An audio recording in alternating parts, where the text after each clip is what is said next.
Welcome back, everyone. Today is a special day. You've probably already seen, hopefully you've already seen, a lot of our journey from 50 down to 11. Yeah. For each of us in various groups, but today, all four of us are going to sit down and hopefully in less than 18 hours, go through our top 10 games of all time from 10 to 1, as people do. Top 10. So it is. This is So kind of much a big to moment. unpack here. The last time we did a top 10 was eons ago. I don't think you've ever done one on this channel. I'm the only one who's done one on the channel. I was gone when you guys did the first one.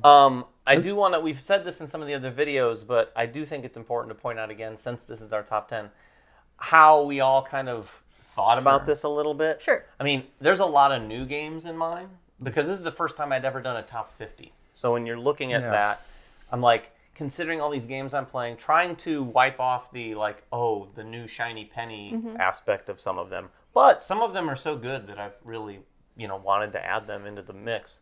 And then the process we went through, I think we all kind of made a list, but then we went to PubMeeple and kind of like did that comparison thing that helps a little bit. It does help. It's not perfect in terms of the list that it spits out, but then I adjusted that a little bit. And I think I feel pretty good about my list.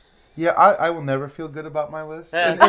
In that, like, it was so hard. It's like killing your darlings. You get to that point, and you're like, we were literally just talking about some games that didn't make it out of my top 50, where I love these games, Sure. and it almost feels like I'm letting them down by not having them on my top 50. But I can only talk about 50 games. You have And- let them down. Well, and I actually made. Yeah, in I was very preparation- disappointed in some of your choices. I made a top 100 just to prepare for this. So I ranked my 100 top games. And Oh, wow. some games Don't that get everyone excited. That I we're know, gonna- right? Yeah, let's No, talk. like, Let's you're talk. not No, gonna let's talk about top maybe 10. maybe I'll post the bottom 50 someday. But my point is, like, it was actually really tough cutting some of these games off of the top 50. For sure. I will say, though, my top 10 were the ones that changed the least when I put them in PubMeeple. Yeah, mine Like, they too. were the ones Yeah. that were, like, pretty consistent, like, just like I thought they were going to be. And, I mean, it's from my own inputs, right? So, like, of course, that makes sense that I'm like, this is the best game, so I kept putting it above something else. It was But- kind of hard in the PubMeeple. Did everyone do the PubMeeple thing a little? Yeah. I did. Yeah. The hardest thing, in my opinion, there was when you were trying to keep your heart and emotion out of the decisions and really kind of judge them game versus game. But then, in the end, I kind of thought, you know what? Heart and emotion is part of why I enjoy board games gaming. and what it's what it's Yeah. all about for me. So I pretty much honored that for the most part. I did a little maneuvering around. Nostalgia definitely plays a part when you're looking at two Yeah. games. If I have a nostalgic connection to one, but as I've said, I tried to take like my personal ranking of game quality out of the equation. Now my top 10 are all games that I would rate solid 9s and 10s, but there are some games that are on my top 50 that I would honestly say are like 5s and 6s, but I still But you'd love say- them. yeah. And I can love a bad game, and you have to fight that urge to curate your own list as far as like, well, I'm only going to have 9s on my top 50. It's like, no, some of these games, spoiler alert, Firefly, it's not a game that I would ever rate 9 or 10, but yeah, it has a special place in my heart. It deserved to be on the list, and I love Heart, it. huh? Yeah, It's exactly. just living right there, huh? Yeah, it is. It's right here, right So, free. without further ado, we do want to keep this less than 18 hours. We're going to start right at it and talk about each of our games in our top 10. I do want to mention before we get started, though, we did all privately make predictions of what the others of us, top one, number one would be. Now, I feel like some of us more than others have kind of like thought out loud about their top 50s. Or simply just stated. Or maybe just stated. Maybe have I- videos online I that could say. be guilty. So there's maybe some titles and some predictions that will come more true than I was clueless personally. I was like, I think I know you. I'm pretty sure I know yours. I have no idea. no, Emily's an enigma here. She has had, if you haven't watched, she's had an eclectic collection of games. I mean, me too. I'm guilty I of that think too. I think I might be 3 for 3. Wow, what? That's a Oh. bold Oh. statement. 3 for 3. Well, with that bold statement, let's let Jeremy kick things off with your number 10, sir. So my number 10 is the testament to how much I enjoy abstract games, and that is Quarto. Quarto I've never played it. I never played it. Yeah? Now, I talk about it a lot because I do feel like it is one of those games that everybody can play, and everybody can. I feel like people can be drawn into the hobby by it. I've used it quite often to like just get a game played, especially when I was growing up. and even just in my adulthood, playing with children, playing with people. I had it at my old apartment when I was single. I had one of them set up, and just people could just play with me. I've always had fond memories of it. I haven't even played it in a couple of years, but I'm searching for, if you can help me, that gigantic one. So if I can get that gigantic one, I will pay a pretty penny for it. You heard it here to make sure that I get that one on the table that I have at my house now. Because I just think it's such a welcoming game, and it's such a a baiting type game. Yeah. It is. You can bait people in with it, and I just feel like it. I don't know. It just never gets old to me, and I will always say this: like, abstracts should be the backbone of your collection because they will get people in. Sure. You can rope people in very quickly with it. It's funny that you should say you bait people in with the game, because that is effectively also what you do In the game. Really baiting people in and hoping they make a mistake. That game is about your opponent making a mistake. And It's a hopefully good making them conversation starter, and what you do, it hooks people so quickly. Yeah. Like to give someone their piece and say, "That's your turn." Yeah. They're like, "Oh, wow, that's interesting." Yeah. Yeah, and then I proceed to beat them very quickly. Well, yeah, I explain to them why it's so fun. I have a lot of experience being beaten at that game. Yeah. He does. Emily, so what is your number 10? My number 10 game of all time is one that was on Ryan's list. You've already said it, I'm sure, which is Paladins of the West Kingdom. Yep. Mm-hmm. Oh, Yep. I love that. This is my favorite one of the West Kingdom. And I had Viscounts yeah. lower on my list. And spoilers, Architects didn't even make the top 50. No, but not Paladins is definitely my favorite. I think it's such a smooth experience between the card play, and you also have like these 3 different tracks you're going up with red, white, and blue, but the way they feed into each other is what's so elegant about it. Like, if you get red, it leads to white, but if you do white, it leads to blue. So you have to do a little bit of everything. There's this cyclical motion of it, and I love that. You talked about the expansions too, and we played one of the expansions, and I really like that too. But honestly, even just the base game, I think is such a fun experience, and it gives me that sense of achievement and that sense of like all of the working parts coming together just so elegantly. So. It's such a great game. I have an admission to make. I've never played You haven't Paladins. played What? Paladins? I've played No. so It's the many best times. one. It's really It is good. the best. No, It's the well, best very I've, good. one. I've always heard that it's probably the heaviest one, right? It is. Yeah, it's also the heaviest Without one. expansions, yes, it is the heaviest Yeah. one. Yeah. Like base game. I don't know is how the much heaviest. heavier it is than Viscounts. It's not like super heavier, but it No, is it's heavier. not like. Well, I'm going to take this opportunity to invite you to teach me. Yeah, love to. I definitely would. It actually, I'm glad it made it in somebody's top 10 because that was when I started my list. This is a great example of a game that I would have said that's in my top 10. Yeah. And then when it actually ended up not even in my top 20. Although I love That's that wild game to so me much. because I love that game. I mean, everything from my top 1 to 20, like Sure, they're sure. so close. It is. So my number 10 is a very different style of game, although we had a fairly simple game with Quarto. But my number 10 is a game that we play at every convention we go to. I take it with me everywhere I go when there's games to be played, and that is Don't Mess with Cthulhu. Yeah, This that's fun, game- that's fun. We've This was talked. the first game I played with you. It is the first Yeah. game. Emily came over here when we were kind of like feeling out whether or I not she remember wanted to that be on night. the That show. was a lot of fun. She came over one night, played Don't Mess with me, Alicia, and you, right? uh-huh. But yeah, we play this at a lot of conventions, and in fact, I just played it recently at Origins with some people who'd never played it. 2 different games with a handful of people who had never played it, and by the end of both games, people in those groups were like, "What's this game called again?" Because they wanted to maybe consider getting it. It is a social deduction game that works so simply. You have these cards in front of you, and I think it's just, in my opinion, hands down the best social deduction game of its kind, in my opinion, because the gameplay is so simple, and it doesn't rely so much on the just random Finger line pointing, yeah. and the finger pointing, and there's no okay, everyone close your eyes situation, which can be problematic with new players where people are talking Yes, like, yeah. am I supposed to open my eyes now? So do try Don't Mess with Cthulhu. It is, I can't say mention this game without mentioning, it is also sort of a reskin of a game called Time Bomb. But I actually prefer Don't Mess with Cthulhu because I kind of dig the vibe of the investigators and the cultists, and great I mean, game. we've had so much fun playing. There's a reason it made it into my top 52. Spoiler alert if you haven't seen the other videos. Not as high, but I've had great memories playing that game. Yeah, and that's the other thing. Most of my games is I think about them, and even though this isn't sort of a medium weight Euro, which has always traditionally been Sure. our kind of thing, it's a game that I play a lot, and every time I play it, I have a blast. Yeah. So it's got to be on the list. Well, my number 10 is a medium weight Euro. Oh. And that's Surprising. It's Voyages of Marco Polo. Oh. This is a game I for a while this was like in my top 5. It was close. Like when this game first came out, it changed for me like what a worker placement game could be. Since you're not really using workers effectively, you're drafting or you're rolling these dice and using these dice as workers. And based on the value of the die, it's changing the actions you can take, how well those actions are being taken. That was a very unique and novel concept when this game came out, and I immediately fell in love with it. Not to mention that the game is elegant and it's really well designed.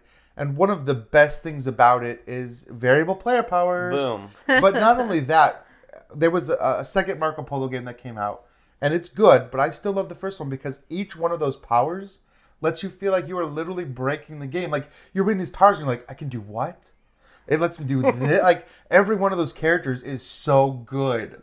And so you're always feeling like you have a leg up against everyone else, even though, of course, they have another broken character that's doing something else. And that just leads to, I think, very satisfying games. And it's a game I'm not good at. I've won maybe 2 or 3 games of this in my life, but You know I what? keep playing it. That's I love a it. really good sign of a good game. Yeah. Is if it's a game you lose a lot, I do. but just love playing. There's no question. I'm that's surprised a it good game. didn't get higher. Honestly, I was thinking this might have been one of. There It was was- in contender for number 1 for me. When I did your prediction. There was a time when this would have, like I said, when this first came out, it would have been close to the top. But there's been some games that pushed it down. I'm a little bit, interested yeah. to see what the other Seasons 9 are now. change, people change. Yeah, I still love the game though. It still made it my top 10. All right, we are to number 9. Jeremy, what do you got? Number 9 gets into the core of, I think the last list I said this, like there's a theme to this. This one I'm going to call, the top 10 is about adventure. I think when I first came into the hobby, it was about adventure, dungeon crawling, that kind of stuff. And to this day, it's still the core of, like, I still defend these games to this day. My second one, my number 9 is Folklore. Folklore Affliction by Greenbrier Games. It is one of the first games that I really got into. It was like my next step dungeon crawler. While I was waiting for Gloomhaven or right after that or whatever. And I just love this dark gothic kind of adventure. It's like D&D but dark gothic in a sense. And there's just such good writing. There's episodic things to it. You can play in big acts if you want to. But the characters are really fun. It feels like D&D, but you don't have to have a DM for it. And you can make it into a DM situation if you wanted to. Huh. But the general sense of adventure... I fall in love with the characters. I like the way the combat works with all the expansions involved. And I even like the clunky just D100 system anyway. I appreciate it. I didn't care about that, the little bit of the luck fest that was going on. And I just still have fond memories of it. And with expansions, and I had just played it at a convention. I played it at last year's Gen Con, and I was selling the game all weekend at the Greenbrier booth. And I just never got tired of talking about it. I was ready to share. I think I did a demo at 3:00 on Sunday, and it was just as passionate as it was on Thursday. Also, Wow. a good sign of when you know you like a game is when you want to advocate the game Yeah, over and over. yeah. You can't I stop was talking giving about it. I was giving those that 5-minute spiel over and over, and I never got tired. I was even asking people like Randy, I'm like, let's just play like 2 rounds because I've been dying to play. What a fantastic game. I have it all painted. All of it. Oh, nice. Wow. Yeah, I had it all, like, there's a sign of how much I love the game. I had it all professionally painted. That helps. Yeah. The theme of that game, you were right. That it's spot on, and it's so Yeah. thematic, and it's also atmospheric. Every Yes. component in that Yes. game is so well designed Yes. to send that like gothic horror theme. We played it on the live stream. Go back and watch. We had such a blast playing it on MVM Yeah. Live. It was so much fun. Well, the Julie who runs that stuff, I mean, she can write a tale and she can read a tale. So you really get deep into the theme of it. So, yeah, just a great game. Cool. Great game. My number 9 is Cryptid. Yes. Oh, yeah. Okay. I love Cryptid. So I said earlier in some of the videos that I love deduction games. Cryptid is like the classic deduction game, right? Where you're trying to find this mythical creature and it's somewhere around the board and you get clues basically of like, you have a clue, everyone has a clue. And I'm trying to deduce what is Jeremy's clue, what is David's clue, what is Ryan's clue, and how do they all work together to find one possible location on the board. And I just love it. I mean, I've played those games for nights where like I just play it back to back to back and Yeah. you can just keep hammering it out because It's a it's great so game. much fun and it's just a logic puzzle, and I love logic puzzles. Yeah, so. I remember the very first time I played that, and we were kind of like reading the rules at the same time. We weren't 100% sure as we were reading it, right? Sure. We weren't sure that there was just one spot. Oh, I see. I thought- remember that we moment. thought there was a few spots, and then when we realized after There's having only played the first one. game, wait, there's just one spot, and all of these different scenarios effectively Yes, it's so cool how it comes point together. to one It's the thing. one thing. That was a little bit mind blowing. Yeah. it was really really cool we played experience. like multiple games in a row, right? When we first we were hooked on that. It's game. also I know. a gorgeous game. It's super simple, but it's a gorgeous game to look at. I just like the simplicity and the really clean design of Yeah, it. and And it it's not was- super long, but it's not the fastest game. But I feel like that is part of it, where you play one game, and you kind of always have to play again, Yeah. like right away, because you're like, ooh, I was close. Set it up again. We'll just do one more It time. was nominated for one of the Spiels too this year. Oh, yeah, yeah, yeah. Oh, that's right. That's right. Deservingly so. So my number 9 is a game that's been on my shelf for a long time, and I don't get it off the shelf too often, but when I do, it reminds me of why I like it so much, and that is Five Tribes. This one's from Bruno Catala. If you've never played it, it's a bunch of tiles, even more meeples, Lots and of you're sea of basically meeples. doing sort of Mancala style, picking up a group of meeples, and then sort of dripping them out, if you will, over to another tile and placing one last one. And then whatever color meeple you place there, you effectively take the action of all that color meeple, and those meeples come off the board. And you're trying to get some control over those tiles. This game, I've had this game ever since it first came out. It premiered at Gen Con many years ago, and this is one of those games where it wasn't just me, but I had like a team of people with me trying to like, okay, I'm running to this booth when the doors open. You run to that Gotcha. booth. Right. And a friend of mine went over and secured Five Tribes for me, which I really appreciate. Yeah, it's still a great game. Yeah, it is a really good game. And has everyone played Five? I you have played? not. I played it once. Whoa. Oh, you've played it once. Jeremy, you've never played Never it? played it. All right. Yeah, it's That's a another one really worth teaching. it is a really good game. It can get a little interesting in terms of the board state, can change quite a bit from turn to turn. That's one thing Sure. that people kind of feel like, oh, I don't know what to do. But it is a very, what's the situation on my turn, and Yeah. make the most of that. So it can be a bit AP-inducing. A little bit, but a little bit, that's because never bothered me. there's a whole lot of meeples on the board. Yeah. But that is my number 9. All right, my number 9 is Sid Meier's Civilization.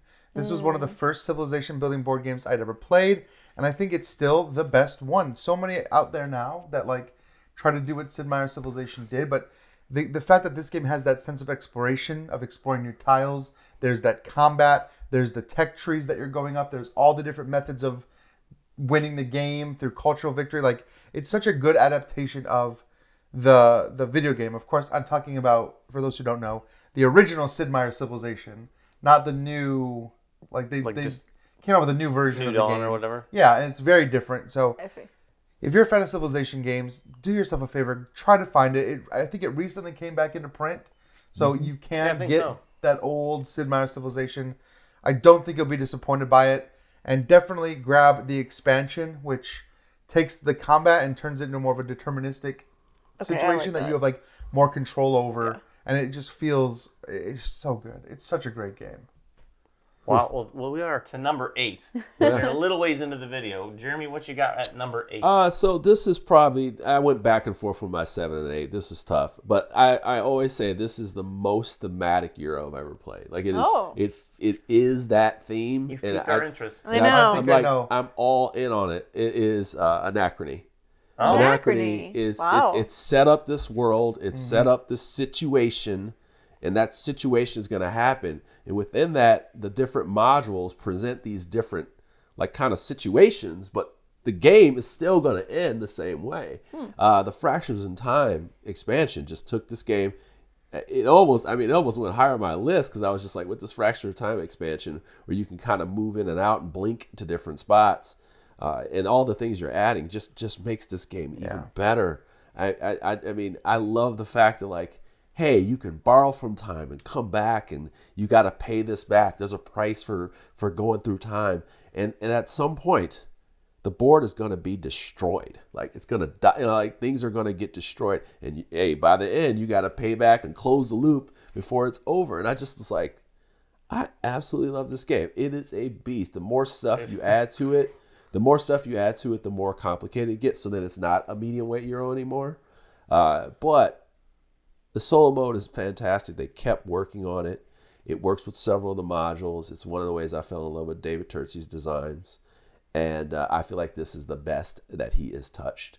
Oh, wow. And still to this day, when I played it last year, I think I played it for 2.5 weeks straight. Like I just played Wow, it. that's a lot of play. Because I wanted to get through all the modules. Sure. And I was like, my friends would come over, they're like, I was like, I'm not going to make you play it both weeks in a row, but I'm not moving this off my table. Not taking this off my table. It is a bit of a setup. Yeah. It's a bit of a setup. But then Infinity Box is so great, and it makes Infinity setup Box is- so much easier. Yes, it makes setup so much easier. That's With nice. that being said, from 20 so minutes to like 12, 15 minutes, it's a setup.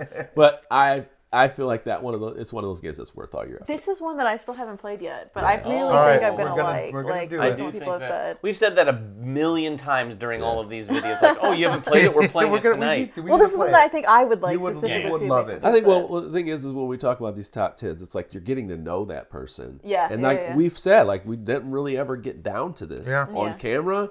So I even had to do this. So it's like, as you get down to it, it's like, now you're learning what I really like. The The real Jeremy. real- Real Jeremy. You know? Well, for my number 8 is something I do really, really like, and that is Race for the Galaxy. Oh, yeah. And Yeah. specifically, what I love is the action selection.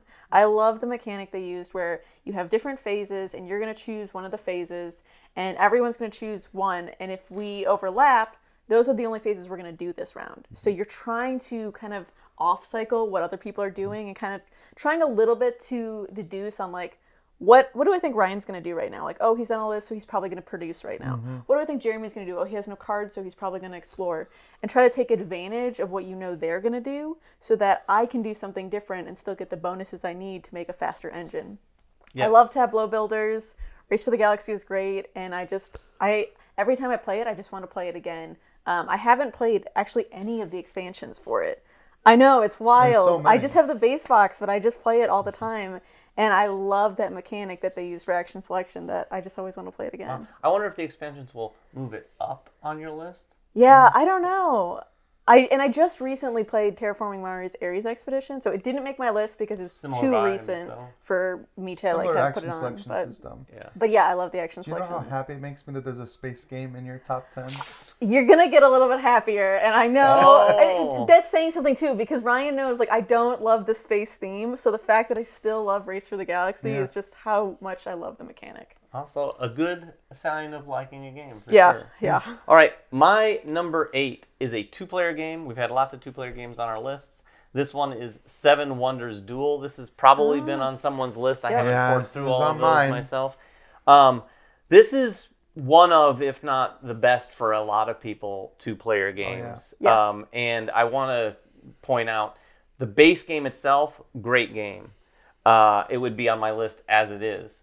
With at least the first expansion, that's what really makes this game go way up on my list to where it is here, because I think that expansion, Pantheon, takes it to a point where you have so many more options and opportunities on your turn, and you don't just get stuck having to take a card. Right. You're basically allowed to skip taking a card effectively, which really adds that one layer that I think the game needed to make it that much more interesting. And those powers, the god powers, are so cool. Yeah, it's a great game, and it's also pretty easy to play with people. I mean, it's not a easy beginner like gateway style game, But it's pretty Close, accessible. It's pretty still. close. It's pretty very accessible. accessible. Yeah. Yeah. And then once you've played it, you can knock it out so fast. Right. Like my Yeah. sister and I knock it out like while we're waiting for a meal. We're just like, oh, 20 minutes? You want to play Duel? Let's go. Wow. All right, my number 8 is a game I'm not going to talk about too much, but it's Orleans. Oh, I love this game. I Wow. really love this game. I thought it would be higher. It didn't quite, but I think we're going to be talking about it again tonight. may be I talking do about think it. we're going to be talking about it again. But I'll tell you why I love it. And Okay. I love it because just the elegance of that bag building mechanic. And Sure. it feels so good to draw those out. And the fact that everyone's planning their own little mini, like your board. There's not a lot of downtime in the game. Like you're all constantly doing something. And your turns are quick. The game moves at a really strong pace. And it's always one of those games where you feel like you had like just enough time to get done what you wanted to do. yeah. Or like- just not or enough. not. Or just not enough. Like it doesn't, it's tight, but not so tight that you feel restrictive. Like you Right. can make some mistakes and recover. And yeah, it has tracks. all these tracks to go Tracks. up. Like it's just Love it's the a great tracks. game. Tracks for days. It's a great Not game. the most tracks in any Euro, but it has. No, some But it tracks. is has tracks, enough yeah. tracks. It does have its tracks. So Jeremy, we're 7. back to you to number 7. We're Lucky not number quite 7. halfway, but we're getting there. These games, wow, they mean so much to me. This one here. Tear in his eye.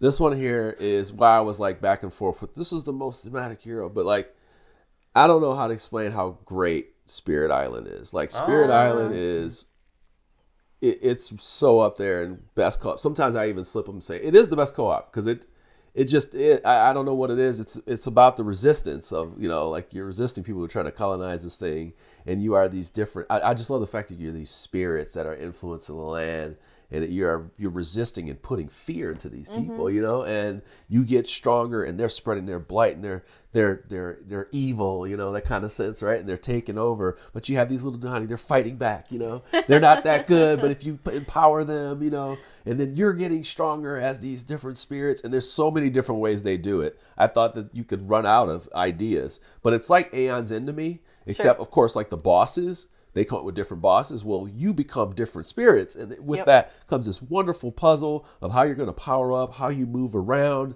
the cards that you get.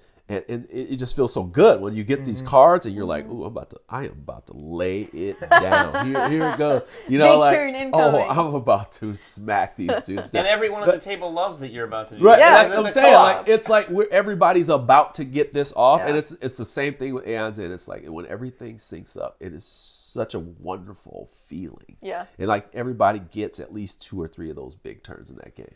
That's cool. If you play it right. When And, you set each other up for those big turns, right, too, which is what I like about it. it feel like it's such a Synergy. It's like synergy. synergy cooperative experience. And it just, like I said, it will feel good for the table when we just go, boom, we got this area, boom. My water takes these guys and it throws them around. Like you can think about it. It's like, I'm throwing them around. This ground is being pounded. Fire everywhere. Lightning here. Like we cleared the board. All right, David, I want special effects Yeah, for I know, every one right? of those it's moves. like, it's so that part is so fun because you can see it happening. It's like, I have my vines Well, on my it's so tree. thematic. Like, it's just so thematic. I love that game. And it's Absolutely. challenging, too. It's hard. And that's the thing. I think about these games. Some of them are like some of the games I like are kind of luck fest, but then there's the games when I came into the hobby that I really liked heavy games. When I started out with some really heavy games. And I survived. Still here to tell I the didn't tale. turn up, but like I started with some real heavy games, and that one, the spirits get quite heavy, really fast. Yeah. You got branch and claw and stuff like that. You got a lot working there. Didn't care. Did not deter me at all. Well, if that's your reaction to number 7, yeah, you I might know, have to right? clear the Yeah. room for number 1. Emily, what is your number 7? My number 7 is The Search for Planet X. Oh. I thought that might be higher on your Really? Yeah. Deduction I mean, number 7's 2. pretty high. I know.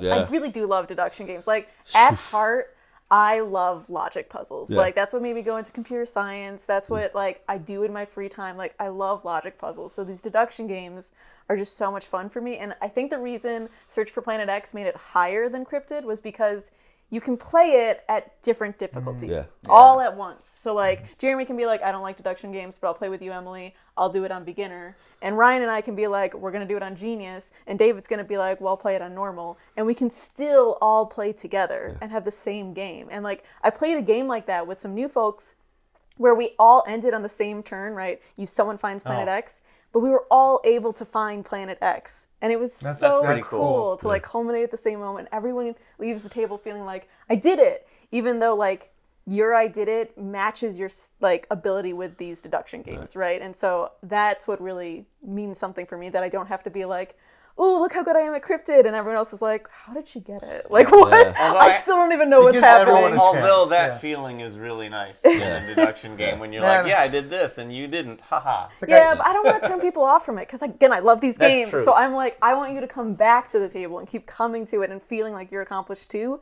So when I say, let's play Search for Planet X, you're like, yeah, sure, that was fun last time. And I'm like, yes. I got feel hooked. your enthusiasm, and it's like I hear this, and I'm like, man, I should have put these games higher. Like every game, I'm like, man, any one of these games could have been in my top 10. Search for Planet X, though, it came out at one of those times where a lot of people didn't get a chance to like hear the buzz about it. It's you so definitely good. want You to should consider take that game. As a matter of take a look fact, at it. it did not stop that game from selling it out initially. That's how great of a game it Oh, yeah. was. And then like now it's kind of more Word of mouth around- blew it word up. Word of mouth blew it up, and I will say it just didn't blow it up enough. You should definitely check that one out. Yeah, it's a Definitely good check one. that I one. love Search for Planet Yeah. X. All right, well, my number 7 is not Search for Planet X. It is not a deduction game. I'm not surprised. It is a game, though, that I've mentioned on the channel before. We don't really give this... I don't think we've ever done content for this game, but we might be changing that just because. And it's Ooh. Seasons. This is a game that I got incredibly early in my board gaming enthusiast hobby. Whenever it was unveiled at Gen Con, this is going to be the start of a lot of my stories. This was a game that when my sons were really young at the time, we went and we sat down and we did a demo of it, and we played a whole, effectively, round or so with someone who's kind enough to give us a real thorough demo with the sort of the starter decks of cards that you're each supposed to get. It is one of the most gorgeous games still to date. It is beautiful. It is incredibly colorful on the table, and the artwork is the best artwork. It's my favorite artwork in board gaming. Wow. And it's there's so That's much high of it. praise. That is high praise. There are so many cards in this game, and every card just has a cute, cuddly, cool, but vicious and scary creature. Like It's a lot of adjectives for one but creature. Yeah, it it takes me to a lot of places. it's with that based on sort what of you thing. say. It's like, oh, this little Saturday morning cartoon guy that could bite my head off. Yeah. Like, Oh my it's- gosh. It's really, really good game. And I will say, it makes it so high on my list because at 2 players, it's particularly good. At Okay. 4 players, it drags a little bit. And I think it really feels like it's a sweet spot at 2. But yeah, Seasons is my number 7. Nice. My number 7 is Terraforming Mars. You may have heard of Wow. it. This game kind of took the gaming world by storm, and it has remained in a pretty high spot on my list since I first played it. There's just a lot to love about Terraforming Mars. You've got that engine building, you've got that tableau Yeah. building, you've got that satisfaction of like laying the tiles on the board and watching that board fill up over the course of the game with the cities and the water, like the ocean tiles. And there's just so many different paths to victory in that game, so many different ways to get points and so many different strategies. And on top of all of that, you have variable player powers again, and they also feel very strong. Each one of those They powers are. is like, I'm getting away with something. I'm getting some special ability nobody else has. And then when you combine Terraforming Mars with that Prelude expansion, that just gives you a ton of stuff up front, gets you out of the gate running. It just really becomes what I think is a classic game. I mean, this is an evergreen for me. Yeah, there's a lot of expansions for that game, but Prelude would be the one that I say, if you own one expansion, personally, I'd That's say what you get have to Prelude, because it really does kick things off and get the and game I moving. don't ever recommend playing with everything at once. I've done that once, and it diluted. It's a lot. It's just too much. However, throwing in like one expansion every time you play, choosing Sure. one of the expansions to mix in, adds a little bit of variability. Yeah, for sure. Yeah, it's a great game. Love it. Jeremy, we're Number back to you 6. for number 6. Number 6 is a big one. So number 6, a lot of story. Actually, I would say this game is actually the reason why I'm in the game industry, because I sold it to go to, I think, Gen Con 50. And on on the road trip there, I decided I was going to be a content creator, and it took every dollar from this game and its expansions to make who I am today. It is the most thematic game I think I've ever played. There's nothing darker, there's nothing deeper than Kingdom Death Monster. Oh, It wow. is. Wow. Oh yeah. That game like took my life by storm. It is like one of the first games that I think you would call like a lifestyle game. Yeah. So that was my first lifestyle game. Like that was probably my first lifestyle game. The times kind of muck up, but I mean I played it, months and months straight, because when I was doing the hobby, I played games for months and months. Sure. Like I didn't have a ton of people to play with, so I played solo. I found out there was a solo thing, and I played it. I got my notebooks out. I put every one of the cards and put them away. Like I was entrenched in this dark theme. People come out of nowhere and they get a shard, and then this lion shows up that's made of different weird parts. Yeah, we'll just leave it at that. Right? And you live or die, and then there's a settlement, and you built a settlement, and it's almost bigger than going out and doing these hunts, and with new challenges, and then randomly when you come back, terrible events may have happened. You may have, your best warrior may have been pinned for murder. You have to do maybe like an Olympics type thing. It's really just rolling. And whoever loses dies. A witch can come in town and say, I'm coming back for you in 3 years. And you're like, what the hell? Like, what are you talking about? You know, like, they're just like, just all these things can happen, and it comes down to random die rolls. People's heads get cut, reproduction. You know, all this just. You're just saying words at this point. I know, but the thing is, everything. the thing is that in that world, there's so much. Your choices have so much weight, and then there also come down to these random dice rolls, and it's like. I mean, one guy, you can win the battle and you have to roll. And if you roll, he last blow cuts your head off. You're like, oh my gosh, holy crap. Like, I just lost the one thing that I love. And you lose. Yeah, the one thing I really needed in my head. You lose the people that you become attached to. And it's so fun.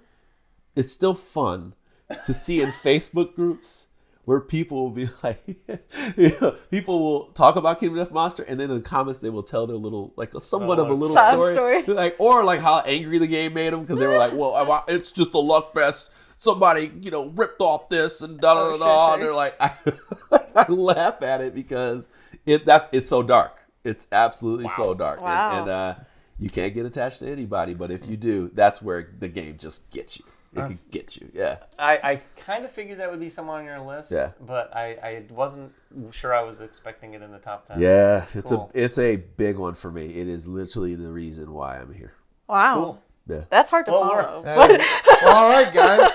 I, for one, am happy about that story, as sad as it is. But that game means a lot to me. There's a lot of heart in that black box, man.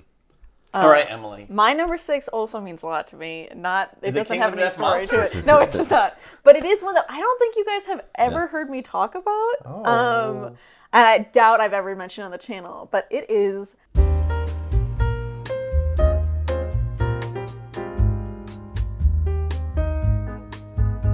I don't know how so we've been much friends, fun. friends for this long and we've never played that there you game. go. I know. It's because I don't think that anyone I usually play with wants to play.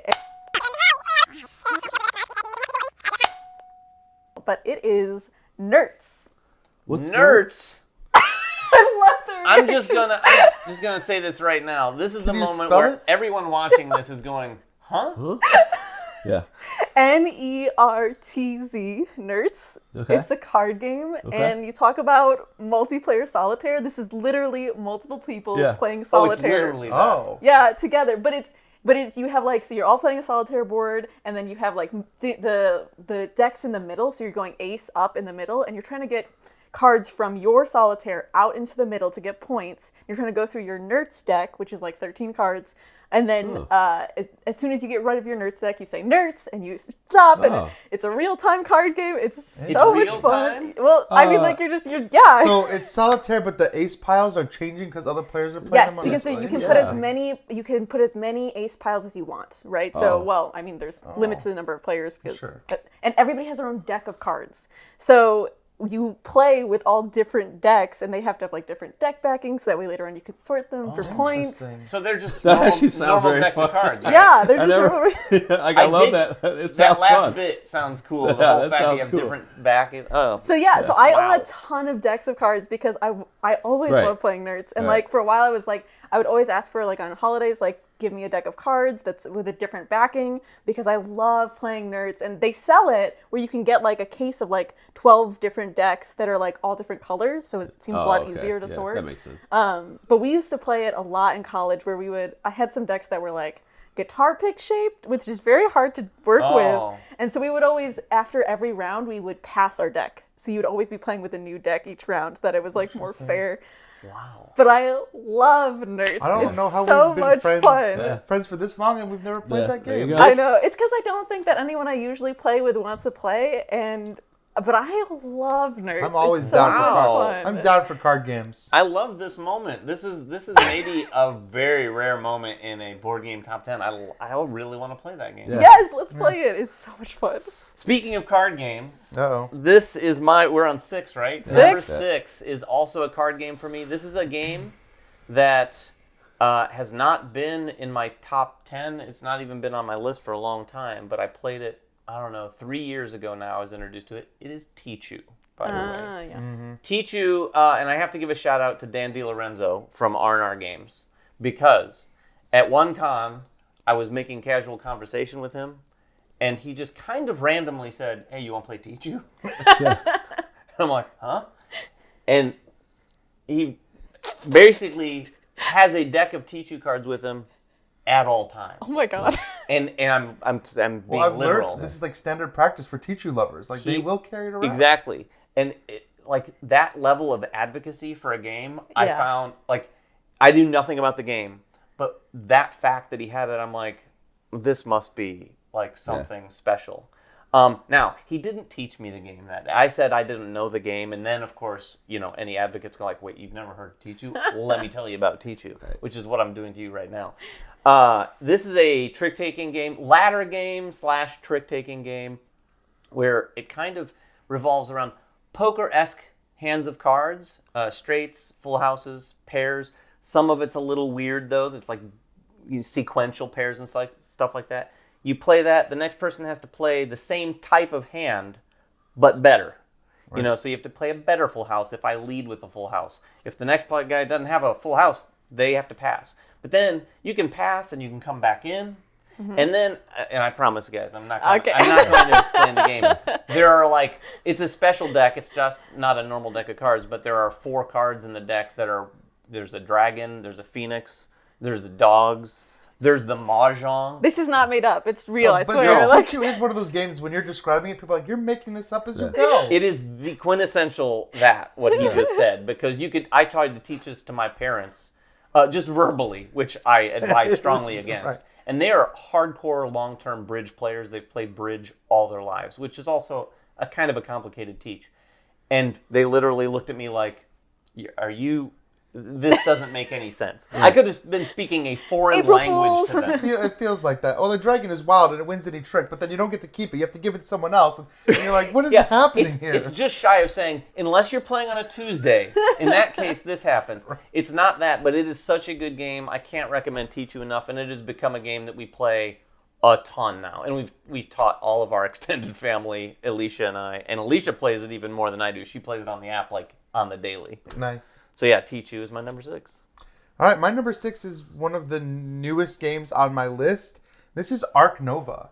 This game did just come out. However, since this game came out, I have played it almost 10 times already, which some games never hit 10 plays, period, for me. Yeah.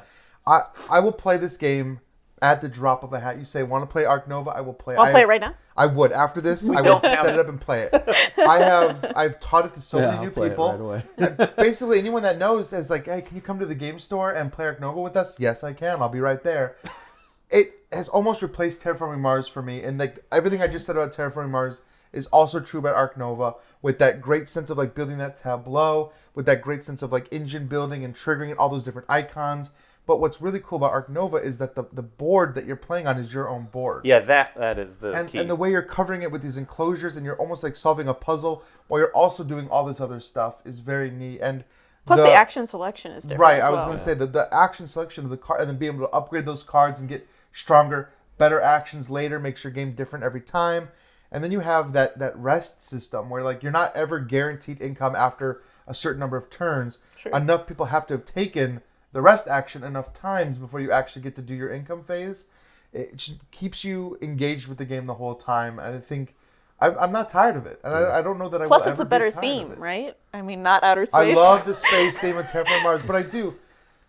I don't like photography in games too much. Sure.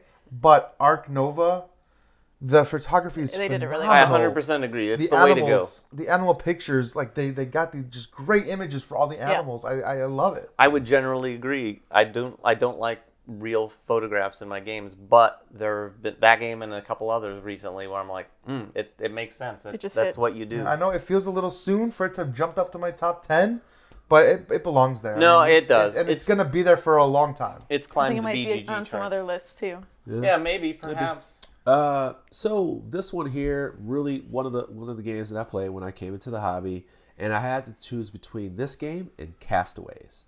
And I remember just watching videos over and over and over and over again. And I was like, I don't know which one to buy. And I ended up choosing Robinson Crusoe. I knew it. And I'm so glad I made that choice. Trust me. Trust me. One of the best games. You start out on this island. You're looking for different things. And what I love about that game is they have all these wacky scenarios, and then they have a campaign for one, if you can find that expansion. If you want to do like a cursed island, they have that expansion. If you want to fight against King Kong, you can do that as well. Like, you have all these different fun scenarios, but it all starts with this island. You're trying to get out and find things, and you got to risk it. And it feels thematic because you do have to take risks, and you're chucking dice when you're trying to discover stuff. And you can go hunting, but then the weather's a factor, and you have to prepare for that. And you have to start making items so that you can have different things that you can prepare for certain situations. But you don't know what the situations are going to be. You just kind of know because one will take place now, one will take place later. But I mean, so many different things are going to happen to you, and it's wild, it's swingy. It should feel like you're on a lost island, and it does. And that game will beat you up. You'll probably win 30% of the time at tops. Wow. And it's a ride. It is one of the games that really tests game experience over winning. Mm-hmm. Yeah. That's why I like that game so much. It's the experience over winning. Wow. Number 5, Robinson Crusoe. Yeah. Nice. My number 5 is one that I have talked about on the channel, and that is Dune Imperium. Oh. Yeah. Yep. I really like deck building games, so I've had some lower in my list. But Dune Imperium is so much fun because it's not just a deck builder, you're also doing worker placement, and it's so tight of a competition between folks. Yeah. You're only going to 10 points, but getting those points is so difficult. And it's just like such a puzzle to try to just have everything timed exactly right so that way you can get those 10 points before anyone else. And sometimes people come along and they have this they're like down at 6 and all of a sudden they have this 3-point swing and you're like, what the heck? They're It's about shocking. to win the game. It's very shocking. It's How like, is this no, happening? where did you get all these points from? You know, like, Yeah, and you're oh sitting my back gosh. like, I've been planning this the whole time. Right, yeah. Especially with the expansion now too, because it adds in Yes. different ways that you can get more of those intrigue cards, those tech tiles that give you more points or like point opportunities, right? It's still only 10 points, but it makes the game so exciting. yeah. There's so much tension throughout it. And I love it with the expansion. I think it's great with the expansion, but I would also still play it base game. Like I would would, just but keep not by playing this choice. game. I would always use the expansion. I would always use If it. you have it. If you have it. if you have it, It's sure. so good. But like even like with playing with new players, I think the expansion Yeah. plus the base game can kind of be a lot. That's fair. Because it's a lot to take in at once. But I mean, then we just have to play it twice, right? Yeah. Once without the expansion, Yeah. once with the expansion. Yeah. So, my number 5 is Castles of Burgundy. I'm not going to even pause. I'm not going to draw this out. It is Castles of Burgundy. Castles of Burgundy, I can't imagine this not being in my top 10 for some time to come. And now the fact that there's going to be a new glorious version of Castles of Burgundy on the table in the near future. With the 3D tiles and everything. And oh, do I mean glorious. I cannot wait to play that one. But I just played, not too long ago, old school Castles of Burgundy. Yeah, we put it on the live stream. Yeah, I play it on the app. This is a Well, great, what great is game. Jeremy doing? Jeremy's I playing am Castles now- of Burgundy and his list changes his list right now. What's Oh, I going forgot on? about Castles of Burgundy. No, Castles of Burgundy is now eliminated. I am now eliminated from being 3 out of 3. I was thinking. First Oh, prediction. you thought that was going to be his Yeah. number So one. Jeremy did. thought it was my number Yeah. one. Oh, interesting. So yeah, this game is so good. It's very simple to play mechanically, and this is, I found a theme in games that I enjoy. Games that are mechanically simple, but the depth of what you're doing. And Castles of Burgundy, there's a lot of buildings, there's a lot of different tiles, and you kind of have to know what they all do. That's where the learning of this game comes in. But really, you're just using 2 dice on your turn to do couple things, and that's it. But those options that you have for those things is great. Yeah, Castles of Burgundy. And Feld and Catalan are probably up there when I think of who are my favorite designers. So I'm glad that each of them have presence on my top 10. Well, I'm excited to see Jeremy's predictions out. So now what your right. number one's going to actually be. They're going to all go downhill now. Once I thought, I was like, I just know. Now that's done. I can Like, promise you, feel it it. wasn't my number 5 and my number 1. I didn't do any of David that. loves it so much it was on his list. Yeah, Yes. twice. My number 5 is Grand Austria Hotel. Yeah. This is such a fantastic game. I could talk about this game forever. Please don't. I won't. But there's just so much that goes into making this game satisfying. You have that dice drafting that feels so good. Those actions that you're taking that get stronger. When you are like really hoping for a number to be rolled and then like 4 of that number get rolled and you have that little celebration feeling. It feels so good. Like, and just all of the actions feel so thematic. Like, you're bringing in these guests, you're feeding them, you're putting them in hotel rooms, but you have to open the hotel rooms. And there's a little bit of like pattern building there. Like, you're trying to get these sections of rooms closed off. And then when you add in the expansions, I think they actually do bring a new dimension to the game. When now you have that waltz ballroom where you can send them up to dance. Like, it all just feels so good, and everything just builds onto itself. Sure. And you have these like employees that work in your hotel, these cards that just give you, again, powers that feel super broken, or in-game scoring that feels like you're getting points from everywhere. Ryan likes breaking games, is what he said. I like games that make you feel like you're doing stuff like, you play this card. There's you're like, a couple I'm getting powers in that game. I'm getting something good. There's a couple powers in that game that definitely feel like, oh, this is so But there's nice. so many, and That's it's true. not like you're just getting them every time. Like, it's Sure. luck of the draw who gets what, and there's so many different strategies, again, that can win, especially with the expansions. You can try some different stuff, and you're just getting points from so many different places. And again, it has tracks you're going up, the Emperor track, and objectives. Like, it just has everything I love in a game. So it's solid number 5 for me. Nice. And it's a Euro that I think you can play with just about anyone because, like you said, the theme, it's so relatable to what you're doing and mechanically ties in with what's happening in the game. I think it really helps a lot with new players. Yes, I agree. One of the newest games that blew my mind. Yeah. Really? Yeah, you're a new I know. guy. I'm glad that we got to play Yeah. that one together. I was like so not down for playing that at like 11 o'clock at a con, and I was just blown away, so much so that if you were in our Discord, you know how excited I was to try to track that game Yeah. down. I was very excited. So this next game, like as we go into our final thing, I appreciate these games for the weight of their choices, like the choices that you have, and the one that represents this is like another early hobby one was is Too Many Bones. There's so many choices and so much fun in those choices of how you build your character and having so many dice. These dice, and that's the thing. I love dice, but I love that those are asymmetric dice, and you're building your characters, and you're going on these adventures. And they do such a good job with so little words to have fun, Sometimes they're just you upgrade so much. You do this, but sometimes you play a little game. There's just a little things along the way. But there's a tactical movements, and sometimes one choice is just like, bop, you get killed. You're just gonna get massacred. But the thing is like the difference between the range and the tactics and how all there's different baddies that come out of different weights, and they have these different things that they kind of synergize together, and you're like, holy crap, how are we gonna deal with this? But if you really hone in and you're getting the right dice, you're prepared, you can slowly work this out. And I love that about this game. And I love that it is a one-player game because it was built as one, and it can be played up to 4 players.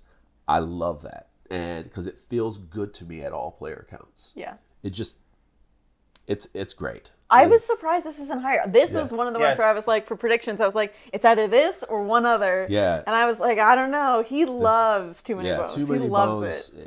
it. It's just an excellent game. I cannot wait until Unbreakable comes. I'm sad that they are finally running out of content. Bring sad. more Too Many Bones just for Jeremy. Chip Theory. Yeah. Even more bones. That's All right, what, anymore. Too many. Yeah. There's not too many bones, is what he's saying.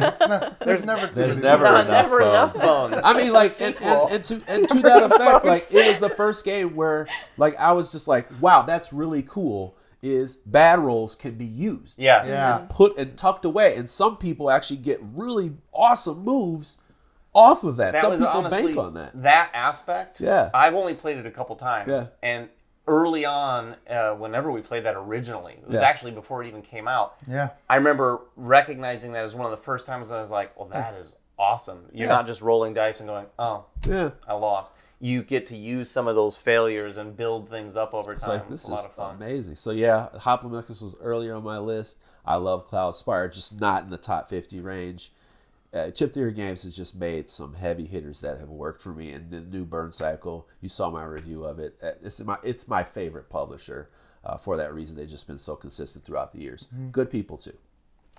So Number my 4. number 4 is one that is newer, but I have played it quite a bit since it's come into my collection, and that is Azul Yeah. Queen's Garden. Oh, Yep, wow. yep, Okay. Did you think Okay. that was going to be my number No, 1? I I'm thought- not going to say that I thought that, but I we'll didn't see. predict it, but it was one that ran That through my came head in- that yeah, it could yeah. have been. And I'm it not was. shy about saying I love Azul Queen's Garden. Yeah. The Azul games are great. We all love the Azul games. We talk about them often. But Queen's Garden just takes it to another level with like the complexity of choice, and it's kind of like multi-use how you're using the tiles. It's gorgeous, and I just love the way that you have this surprise coming out too. The way that the tiles come out, Yep. where once you take something from the top, that gets moved over. You put new tiles out on the new one, so you're always kind of like, ooh, what's gonna come out, right? Am I gonna get that blue butterfly that I need, or is it gonna be something completely different, or like how am I gonna need to change my strategy? But there's so much different flexibility in the game too, where you can kind of keep changing your strategy throughout it. You can play it for the long game. You're like, well, by the time it gets to this last Exactly, turn, I'm gonna exactly. have this, that, and there. Or you could just keep Ooh. taking little trees and be Right. like, tree, Yep, tree, yep, tree, yep, points. yep. Here we go. She doesn't say tree while she's playing. I We probably should wouldn't might. play with her if Ooh, she a did. tree. Ooh, a tree. But it's a gorgeous game. If you haven't checked it out yet, definitely take a look at that Yeah. one because it's a lot of fun. Yeah, it is a very good Azul. We'll see how my prediction shakes out. Ooh. I know. I'm yeah. So Still good. I'm still good with my. my prediction. number 4 is the first one that is a little overlap for our Ooh. top 10 here. Ooh. But my number 4 is Cryptid. Yay! Yep. that's- Cryptid, and we've already talked about it, so I won't talk about it too much. But Cryptid is, in my opinion, the deduction game. Like, it so beautifully singles down to that one space. Yeah. Just like any deduction game, there is a little room for maybe players at the table to make a mistake when they're reporting, Yeah. That's, and it can kind of send the game haywire.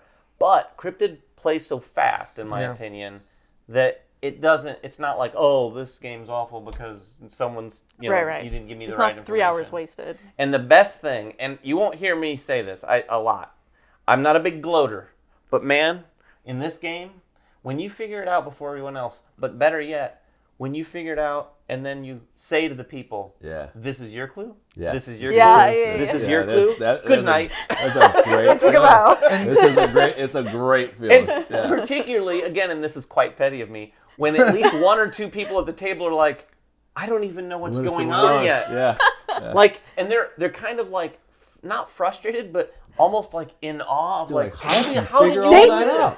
Now, I will say, I've been on the other end of this during Cryptid too. Sure. And it's like, wait, I thought I was good at this game. Right. What happened just now?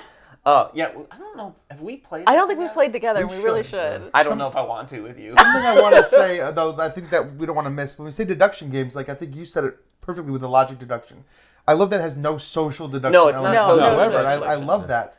And also, when you're like at a convention, we've played Cryptid so much that I can walk up to a game happening, look at the board, and be like, "Oh yeah, I know your It's clue." so Yes. fun. Like, and it's neat that you can do that as an observer.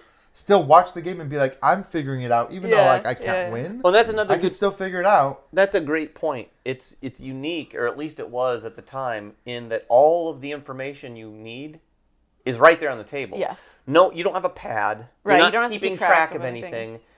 Everything you need and everything you have even to look at is right there on the table, and that is just genius in my Yeah. opinion. Love it. Number four, Ryan.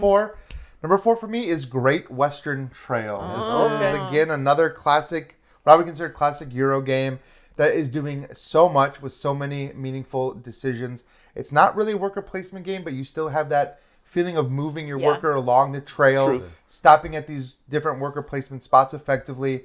But what I like about it is that the board is constantly changing and evolving. That's and true. you have control over that by placing your own buildings out there to give yourself better access to actions. But then other people are putting buildings out as well, Yeah. which makes your triple on the trail take longer. You have to count each space, and people can really mess with your flow in that game. Well, and it's player controlled too, right? Yeah, it's So- very player controlled, like how those buildings come out. Yep. Yeah, and you might think that you have a really great strategy, and then people build buildings early, and it makes for a really slower game. But there's just again so many ways to score points in this, especially if you have the expansion, which I definitely recommend playing it with. It gives you so much more space to take actions, and it just feels so good. You're like really building into it, and this is a game which you'll see has that escalating trend of like, okay, well, the first time I make it through the trail, I get 6 points. Oh, it builds, yeah. Yeah, but by the end, you're like 18, 20, 22, and you're like building out this deck of the cattle, and it just feels so good. I don't even know how else to say it. It's just satisfying at every single turn. Well, and you guys covered the new second edition, right? And Yeah, I'm sure which- that the reason that it bumped up to 4 for you was those Cowboy cowboy hats. hats. I'll be honest with you. I love what the second edition did, and I love for new players. Like I bought upgrades for my original Great Western Okay. Trail. People that come into the second one, Oh, they're the not dual gonna- layered stuff. Yeah, the Yeah. dual layered boards and bags for the things you're pulling out randomly. A lot of stuff that they included in the second edition, and that new variable expansion with where the cattle like grow as you Yes. have them. Oh. I think that there's just really cool elements in that second edition. I actually replaced my first edition with the second edition. New Nice. stuff coming for that one too. Yeah. So new stuff coming Yeah, from the that's second exciting. Oh edition. yeah, for sure. New maps. Did you, when you replaced it, did you keep the old box cover? Oh, the old PS2, the old PS2 cover. Sorry, yeah. we have to give that box cover a little grief every once in a while. It's iconic though. It's instantly recognizable. Yeah, for sure. We're down to top 3. Jeremy, This is, Number this is three. it. This is it. So this was the big kahuna for these are the big kahunas, and this is the theme. I love just card games. When it boils down to it, I love slick card games. Yeah. I just love slick card games. And this one here, wow, to see it, it's not number 1 or 2. I'm really worried about what this I'm is. worried. I'm I'm It's worried. just, it's just crazy. It's such a titan in this Gloomhaven. Like, Oh, Okay, yeah. okay, we're good. I, We're good. We're all I know, safe. I shocked him with that one because I know I shocked him with that. We got our little pool back there, but every puzzle, every character, every card matters. Yeah. Every single play matters. You thought that this one, didn't matter. This card didn't matter so much. You're like, oh, I can get rid of this move, and you needed it. Just that one last card. You got down to that one last card. There's something about the weight of your choices and how each deck feels so different. It's so exciting to me. I didn't feel like Gloomhaven was the best adventure game. I didn't feel like Gloomhaven was the best written game, but I fell in so much in love with it because of the different decks that are in there. Just magnificent design. It is one of the best designs. Yeah, and it's period. such a different yeah. approach Yeah. to that Yeah. category of game. And it walked me back into it with better writing as it went along. Like Sure. it got better. And, I feel like some of these games, when you play adventure games, it's really about telling your story because you get so into the theme. And that game did it. And I just, with Frosthaven coming out, and I got a chance to play with several of those decks. And I just played it again at Origins. I played the production copy at Origins, and I was like, Well, I'm just thinking to myself, like, they just made this game better, and I can't express enough. I'm like, damn, they really got me. Like, they really, Yeah. like, when I played it again, and I was just like, yes, they really got me. It's still that great. the card play is so It's so so- much fun. it's so fun. good. It It's is so so good. difficult to explain to someone that hasn't Yeah. played Gloomhaven. Yeah. Like you're sitting there with like your last 2 cards in your hand, and like No. if you make the wrong choice right here, it's over. Or and or it's we're going to have to nail-biting. sacrifice you to win. Like, Right. we're going to have to sacrifice you to win. And I don't think people like that game. If the people don't like that game because it's too much weight in your choices. There's not enough control. Just to lose a random card because you Yeah. have to lose. You're like in that card, and you think it's so. You're mentally thinking so much because it takes out a whole area of people that you'll never be able to figure it out. I'm like, we have a chance. Just gotta know, find the hey, answer. And sometimes you go like, I'll short rest and hope to God that card doesn't come out. And it's like, but that's exciting. Yeah. That's exciting. And you have a character that's like, thank God our character can fly. Thank God our character can like do this and that. So the different combinations of players and stuff like that. Just When the very- decks are the characters are so They're different, and they're they're so unique. And nothing samey. That's No. the thing. After all this time, just like Spirit Island, it's just like nothing feels samey. So yeah, they did it. you That's know? amazing. Yeah. I mean, obviously, it's such an amazing, Regardless of what we, epic game regardless for- of what we think, Right. does not matter. Number one game RPG, And if you're afraid doesn't matter. if you're afraid of that game too, try Jaws of the Lion. Yep. Because that game, Oh, I almost yeah. think that's as Best. brilliant, if not more so, in terms of taking such an epic game release and making it utterly playable by just about Yeah, anyone. it introduces the game in little It's chunks. it is Sure. like great training wheel type game. It's gonna walk you through your actions. It's gonna walk you into how to do battles, and then it releases you.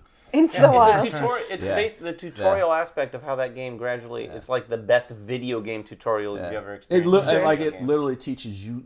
It actually teaches you, which is crazy. Jaws of the Lion, the product, teaches you even how to open a game progressively. Yeah. Like it's like, hey, open the box this way. This is what you do. Almost like Aeon's End, and it's like, hey, go to this instruction thing, or you can just watch Rodney's video. Yeah. You know, and it's like boom, like it really walks you through the entire experience. That's why that game to me is just great. It dances with perfection. It's great. Yeah. Yeah, I was Love so it. close to my top 10.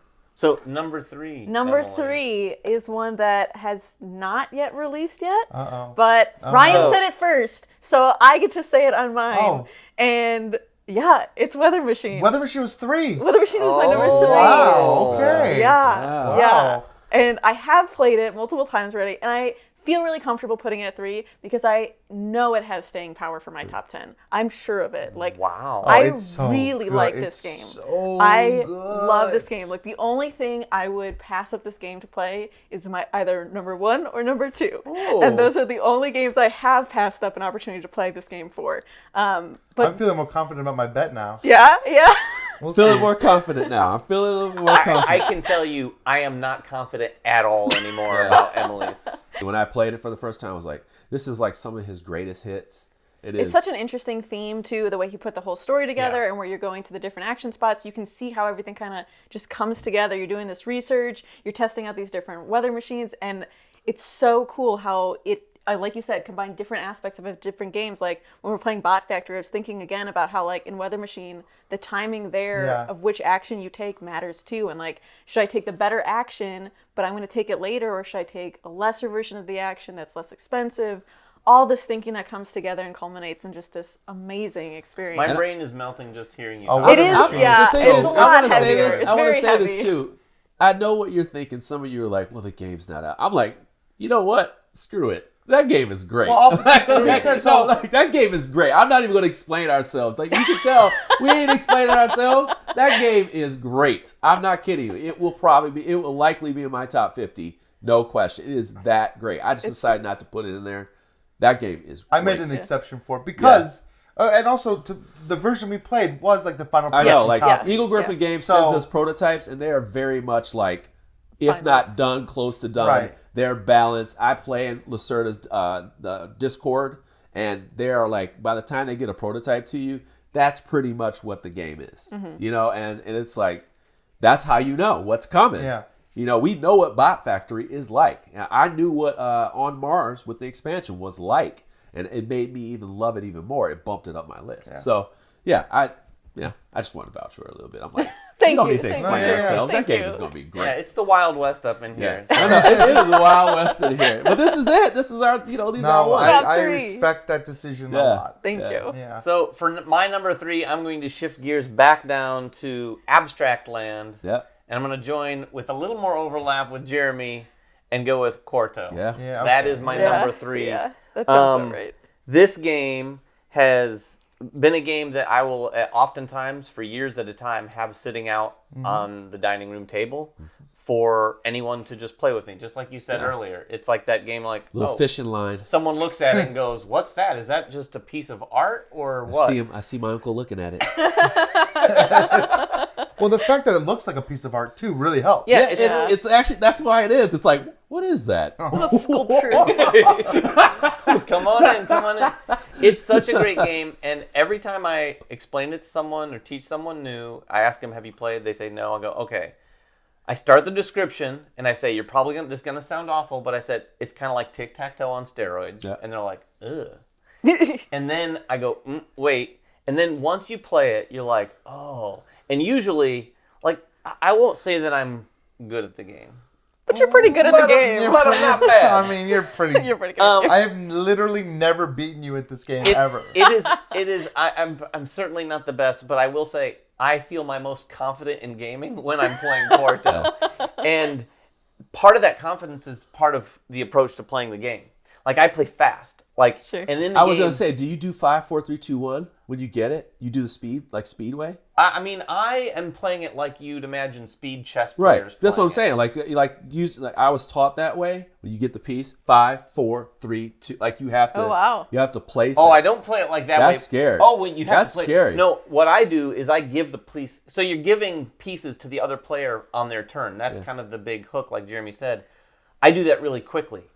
And I think the idea is to put the other player a little bit on like, well, how do you know what Right, piece you want to give me? exactly, yeah. But in the early game, it really doesn't matter. Sure. But You said just it. have to avoid giving them the piece that lets them win. That is what the whole game is. I've never been able to avoid that. Yeah.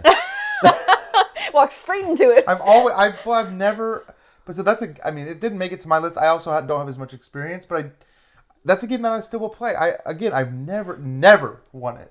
It is a, But I'll it is, still play it it 'cause is I a do like it. tricky game, and there's just so many variables that you're considering that by the time the board state has a bunch of pieces on it, You're like, oh. you're hoping your opponent doesn't see that one thing. And particularly, might get a couple things going at one time, and you're looking over here, boom. Boom.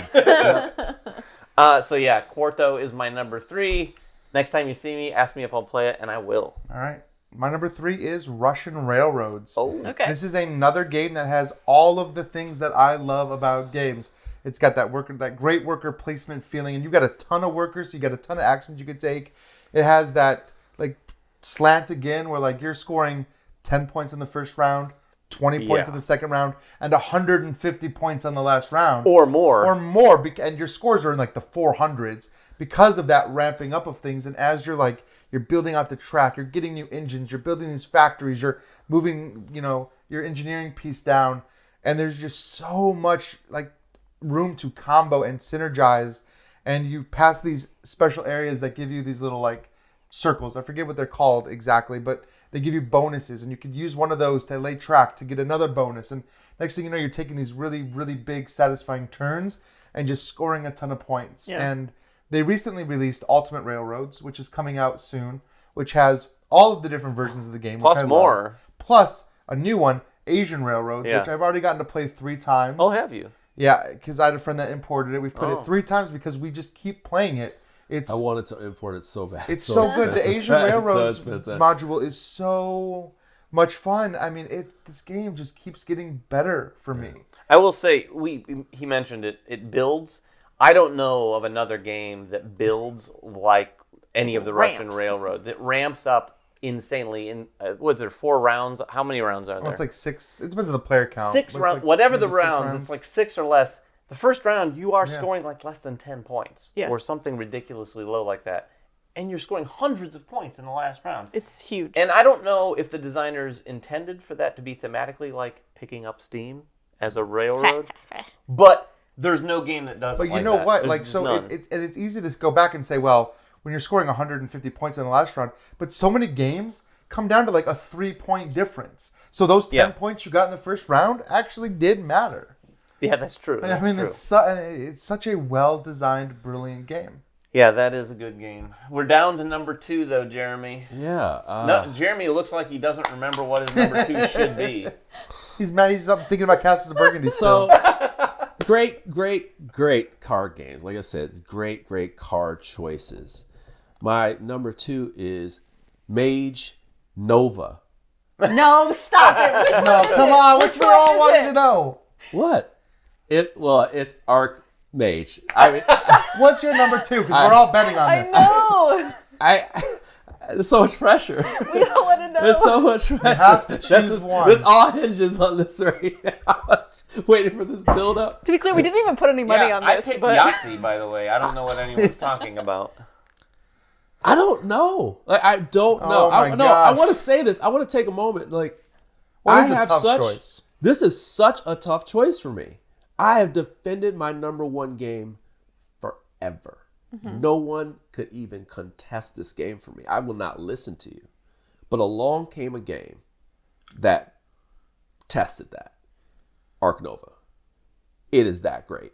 It is that great. I played that game when I got it early, And then I found out there was a digital version that somebody had done a really good job on TTS. I played like 20, 30 times just right away. Like I was streaming it. If you watch me like on my personal thing, and I was just playing it every day, playing it back to back. I would get up early on Saturday morning, play. I just don't get tired of this game. It's everything. And the weight of the choices of the cards. I mean, you literally cannot get rid of a card. You get rid of the card, it's never coming back. Sure. You don't want elephants, if you want elephants or you want the tigers, you better hold them. And it's hard to hold them because you can only keep 3 cards. Yeah. So it's like, do I go for the 5 cards? Well, now that I have that 5 cards, maybe I wanted to get the research going early because now I see that two rounds or so down there, it'll be cheap enough where I can make a choice on that. But then when I draw cards, am I drawing cards this round or not? Am I setting the cards So up many so choices. they move? Yeah. I feel like you're playing a game of it right now. I know. No, I am. No, I'm serious. And it's like, say, or do I push this association to the end and wait next round? Because that's what everybody does that learns how to play the game. So I just want to be Yeah, clear. like- Number 2 is Ark Nova. Number 2 is Okay. Okay. All right. Okay. Thanks for happy. So, I mean, I'm not happiest to hear that, but it's, so I would just say overall, it's a game that keeps on giving. I hope that it gets a Terraforming Mars treatment, and 5 years from now, we're talking about its 4th and 5th expansion. That would be cool. Because That'd it be cool. deserves every inch. And I mean, like, Yeah. even the boards, like, people haven't even played the other boards yet. Like I have. Like, I played I think it's like six or so boards. They Yeah. present different things. I love the different puzzles so that not only the game, but these different puzzles that are created just by having your different parks or lands, whatever. That alone just gets me going. And I just look forward to all the new cards, all the new opportunities to figure this out. I would play that game competitively. I would practice to play that game competitively. Ooh. how many times have you played it? Because you I- both digitally and in person. I would just say under 50, but if I think Yeah. about it, I mean, I was I was tracking it sort of at the time, and I Yeah. think I stopped tracking like 31. And no, I played I it. remember when you said you played it 30 times. Yeah, I think I stopped tracking it at 31, and I played it so much after that. Like I don't. Yeah, it does not It's like. such a great Yeah. game. Yeah. Yep. This game really made an impression on me. It just took me for a Yeah. while. Yeah. That's you usually burn out as much access as we have to games. You just do. You got to take a break from them. I do not want to take a break from that game. I'll play it anytime. Yeah. I feel the same way about my number 2. Yeah. It's one that I didn't take a break from. I don't think it's going to surprise any of you, but it is Earth. Oh, Yes! man. Another So unreleased close. game. with that It's being unreleased. said, It's unreleased. with Yeah, that, there it is. being I said, feel like- X it out. Like we said, it's the Wild West and there's no rules, but we are keeping track of who did it the Yeah. most, and I think it would probably be Okay, Emily. but I've played Earth more than 10 times, That's easily, true. hands down. I could No. teach this theme to you right now. If you guys all had it in front of you, I could be teaching it to you right now. I love this game. She does. And It's fair. I, I did mean- not burn out on it. I still want to play it again right now. I'm so sad that we gave away our prototype copy. And I'm so excited for the new one. I have updated my pledge to get an extra copy coming with it because I know I'm going to give it to someone in my family so I don't Wow. have to keep taking it to their house when I go Yeah, to try I knew to play. I knew this was going to be high. I actually predicted number 1 I for you, but predicted so it number 1. I was, did you? I was I predicted there number 1. for this, right? So like Yeah. when you say that, I know you're not joking. Like I don't think I've ever seen someone fall in love with a game I know. as fast. You were just like, "Oh, this is it. This is my game." And you guys were playing Weather Machine. I was sitting down to play Weather I Machine know. with you, and they were like, "Well, someone else needs to play another game." And someone was like, "Can someone teach Earth?" I was like, "All right, that's the one game. The one Oh. game I would not play. I would give up my seat at Weather Machine to teach Well, you guys how to play I've told Earth." this story before, but I'll tell it again really quick. My Yeah. favorite moment is when you were leaving Yeah. and you had your jacket on and you were walking out the door and they said, "Before you go, can you teach it?" And you ended up sitting down and just playing the entire game instead of just teaching it. I the did whole also time you're like, teach it. I really do need to go, and you played the entire game. I know, but it's so quick and it's so fun. The theme is great. It's a tableau builder. The action selection is that you're following people. I've talked about it a lot on the channel already, but it's a great It's game. worth talking about again, though. It is a really good is, game, and yeah. and once it's released, it will probably be in my top 50 too. Yeah, just yeah, kidding. No, yeah. I had unreleased game. I mean, I had Weather Machine on my list too. So I love All it. right, are we ready for my number 2? Yeah. I don't know what My your number is. 2, I'm turning my phone over so it doesn't spoil it for these two, but I'll get right to it again. My number 2, I don't know if this was in my original top 10 of all time, but it is now, and it's at number 2, and it is Pulsar 2849. was it out when you Wow. did your original top 10 yet? It might not have been, but ever since it's been out and Spoiler alert. for a long while, yeah, there's a little Easter egg here from some of our recent recordings. This game is so good. It's so variable. It's maybe not the prettiest game to look at, but it is so good. You're using, again, it's kind of in the Castles of Burgundy realm where you're ultimately using just a couple of dice, but it's space themed. Sorry. Yeah, I Emily. know. One It's thing against space it. themed. But the big thing is you're drafting those dice first.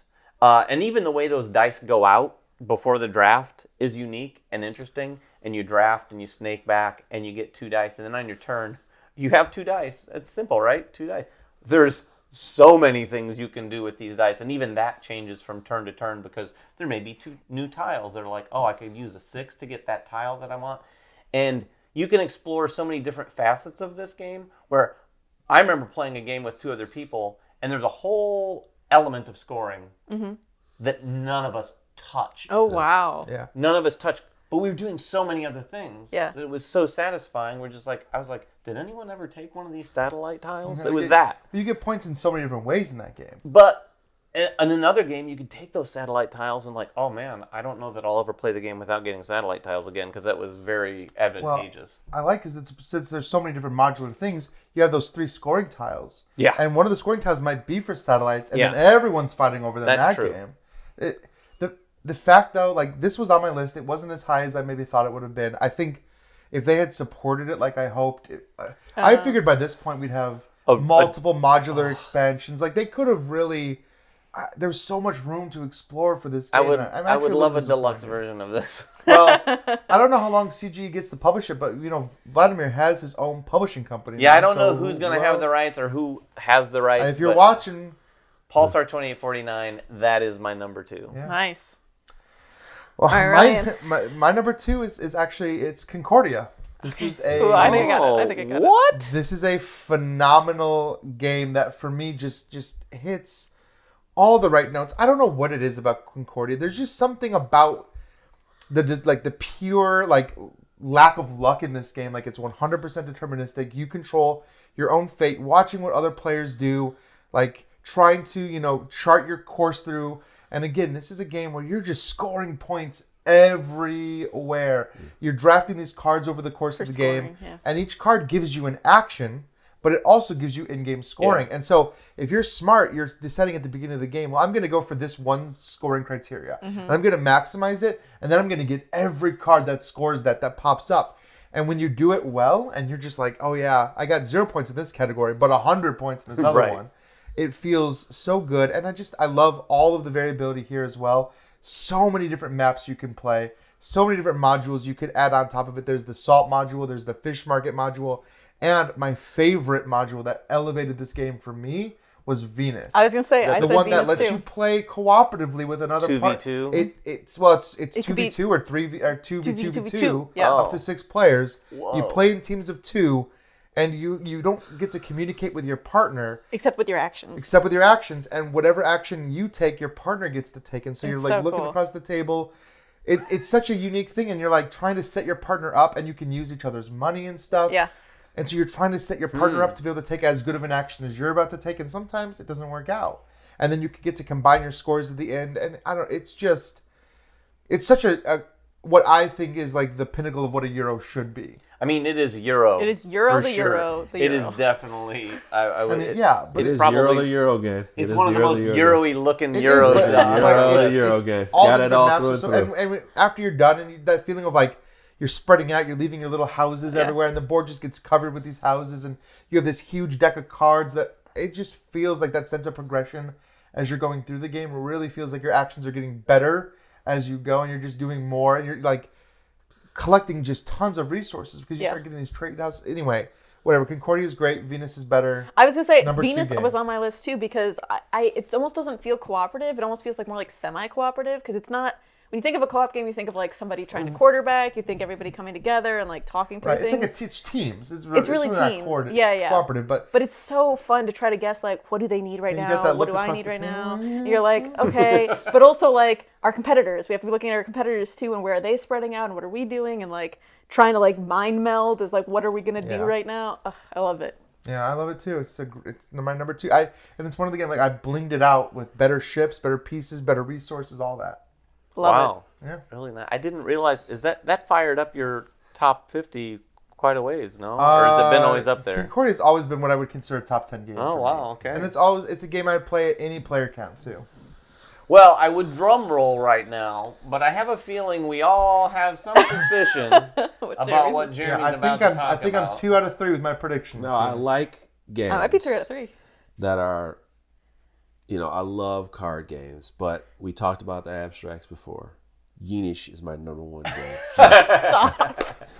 Yinish is a great game. It is an absolutely great game. But not on my top 50. As much as I thought it would be. But my number 1 game, of course, is Mage Knight. I've always said it's Yay. laughable that we're in this day and age, and yet I can't find a game that's better than that. But I will say back and forth on this one with Ark Nova. Very much so now. Like, it's kind of on notice a little bit. So much so that I went back. It actually was one of the reasons why I went back and did if we were doing the Pub People thing, I did it 3 times, and I was like, do I really? Because they show the picture going back and forth, and you could tell it's like, is this really your number 1? Kind of like, it kind of asks you a couple times. Well, let's go with another game from your top 10 and see if it's really number 1. And I was just like, yeah, okay, yeah, it is. It is one of the best card games, if not the best card game, right? To me, it gives you a little bit of sense of adventure, but you have these different choices. I guess I could talk about it ad nauseum. It is one of the highest rated games, but I still feel like that card system, there's something about when you have that turn, when you figure out everything, and you got all these little things lined up, and you're like, how am I going to defeat them? How am I going to finish this off? And you are trying to figure out every choice of your card. Like, am I going to be able to deal with this? Oh, I figured that out. That spell works. I figured this out. Okay, if I could get past here. And it's like you're watching all these experiences happen. And when you finish it, it's like, dog it, that was great. Woo! Woo! He did it. Yeah. His number 1 might be slightly more exciting than his number 7. But I'm just saying, you just feel it. When I watch playthroughs, it's like, you can hear the excitement in that person's voice. Yeah. That's the thing. It's a puzzle game to me. It is. It's a exact. puzzle I game was to just me. about to say the same thing. And I love to finish puzzles, and that game is a puzzle to me. And I get it. It's mathy in a sense, right? But that plays into stuff I like too. But you wouldn't expect it to be a puzzle game. Yeah, It's an adventure miniature Right. game. It feels like an RPG, and but then it's when really you played not. it and realized, oh, wait a minute, I'm solving a puzzle here. It is fascinating. And that's the thing. When I tell people it is a blender of things, that game is such a blender of everything. It's like, yeah, I guess we're playing an RPG, sort of. Yes, we're sort of, playing a puzzle. Yes, we're in this adventure game, win or lose, it is the ultimate to me. It is win or lose experience. You went for the ride. You had moments where your hand was tested and you won. You went here, unpredictable, tile gets unveiled. Ooh, there's a cave there. Flip it over, you unveil it. Ooh, this is hard. You figure that out, you win. Yeah. Or you take the L and you're like, I'll take the L. I'll just go this way. I got wounded. Now you got wound cards in your hand. Oh, crap. There's just so many choices that get so harder and harder as you move through the game. It is. It's like genius level game design. It's just genius level game. Like I said, it's on notice. Damn. But for now, still number 1. Yeah, Damn. it's Still number 1. Damn. Ark Nova's like this. Yeah. Watching Mage it. Knight coming for you. That was like really like when I was sitting here, I was like, really? Jeremy's emotionally drained right now. I know. That's He's a gonna lot need a out of minute. them to make that That was choice. traumatic. Yeah, but it's still. I mean, I literally have not played Mage Knight in like a year and a half. And Okay, I you still- can't reconsider it now. No, I mean, Exactly. I haven't, and I just said, just my memories and my reflection on Yeah. that game. When I play it, I'm still blown away. Yeah. I'm still blown away. Yeah. All right, Emily. My number 1. I got it wrong. So Did you? Well, yeah, I thought Earth I for definitely sure. did. I'm surprised you guys didn't get this list. My number 1 is Kanban. Oh, I was gonna write that. That was my. I thought about it, but I didn't know if it would make it all the way to number 1. does. I It so just does. because I filmed ours beforehand, and I was like, oh, she didn't say Kanban. She hasn't said Kanban yet. She See, hasn't I said also Kanban didn't yet. see the other video, so I didn't know like if you No. had said We're Kanban cheating because already. we were Yeah, filming we haven't other seen stuff all with- of each other's videos, other so videos yeah. from the top Yeah. 50. So But yeah, Kanban is my number one. It's my favorite Lacerda, but it's also my favorite just game. Wait, Yeah. over Weather Machine. Over Weather Kanban. Machine, Weather for sure. Wow, Kanban okay. is my favorite, for sure. Again, I really love Weather Machine. I really love everything it does and how it puts it all together. But for me, I don't know, just Kanban is something that I just want to keep playing, which is hard because it's a very long and very heavy game. So you really shouldn't just keep playing it back to back. But I love how everything comes together. I've done Kanban, Scrum, Agile methodologies. So like there was like a little bit of theme in there that I enjoyed. But also just like the way all the different parts of the factory come together, the way you can do that timing with Sandra and the other players. And I've had so many just memorable times where I'm like, I think I'm going to go in this space. And then someone else later is like, Emily, Yeah. are you serious? Well, Like, and I that's was every like, action. Yeah. Yep. Because That's every I time. purposely did it so that way you're gonna move here and then he's gonna move there and then like you're trying to game everything together Yeah. all at once and trying to really control the situation not just for yourself but for everyone at the table. Oh, your brain is burned after It really- after a full It game is. of Kanban. No, but- I'll never forget because I remember teaching you Kanban when we played Yeah. it like on a Saturday or whatever. And Yeah, then we yeah. got back together like a day or two later and it was like, do you still have Kanban in your car? I Yeah, let's know. play. Okay, we're getting it back out. And we play like, it's such a good game. It's so complex. It's so complex. Yeah, but it Yeah. is so but complex. that very heavy. complexity layers in such a way that it just satisfying like way. make Just like so satisfying. and it's another game too. It was on my list, and I said this already. I'm not good at it, Mm-hmm. and I don't win it, and I always get penalized by Sandra, like always. She's like, Ryan, what are you doing? but I would play it again in a heartbeat, even So- right So afterwards. much So Lacerda is fun. my favorite designer, and that one I hadn't played until like recently, and I was just like, "What a fantastic game!" And the solo mode in that one is so hard. Yeah. It is so hard to score and win. I'm like, Yeah, I that's love just a it. fantastic game. Kanban, my favorite Lacerda, my favorite game. I'm glad to hear. I mean, okay, I've got to play at some point. Yes! It'll- yes, you do. See? It'll You did absolutely- Bot Factory, now we're Kanbaning it. Yeah. Let's Yeah. go. I am taking And then the Weather baby Machine steps, after but that. I feel like We have to it's- take the wheels off for you with this Lacerda stuff. Like, you know what? It's time to get you on the training wheels, buddy. Hey. We will push you along, and then you can go wee, and we will get you off, and you will become, I'll tell you, that's me playing every Lacerda game. I've always done the win. I have played Lisboa. Okay. Back in the Okay. day. Okay, you play Lisboa. But yeah, I just fear Kanban, especially playing with you guys. It's just gonna melt my puny little Oh, like brain. I said, I'm not good at it, so Yeah. don't worry about that. Yeah, we just love it. We all stink at it. I don't think I've pretty good never at it. even come close to beating Emily at Kanban, but I still love it. Well, speaking of never winning a game, and I've won this maybe a couple times, but my number one, if you didn't know already, I know these three know exactly what I'm about to say, is Orleans. Yep. Yep. Oh. You Yep. did that one. Orleans was my number one back in the day when we originally did our top 10 of all time, and it still is.